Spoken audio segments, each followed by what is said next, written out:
নামে পরিচিত লক্ষ্মীপুরের আলতাফ মাস্টার ঘাট সরকারি সহযোগিতা পেলে যা হতে পারে আকর্ষণীয় পর্যটন কেন্দ্র, যেখানে প্রকৃতি প্রেমীরা নিজেদের খুঁজে পাবেন নতুন করে। মেঘনার কোল ঘেঁষে গড়ে ওঠা নান্দনিক এই বিনোদন কেন্দ্রে প্রতিদিন আসেন অসংখ্য ভ্রমণ পিপাসু মানুষ।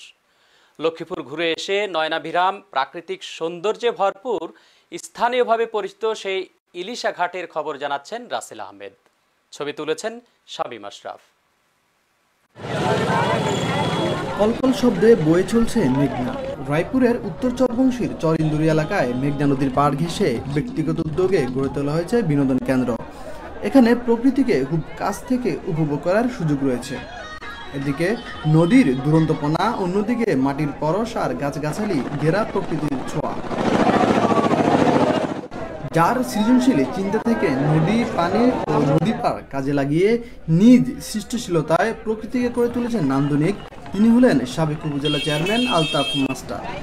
প্রকৃতি ও সৃজনশীলতার সমন্বয়ে নিজ নামে তিনি গড়ে তুলেছেন আলতাফ মাস্টার ঘাট।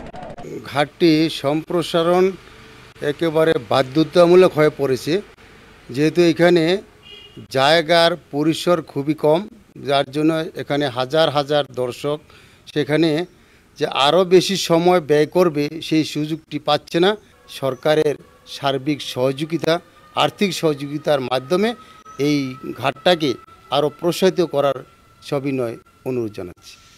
এখানে প্রতিদিন বসে বিনোদন প্রেমী হাজার মানুষের মিলন মেলা।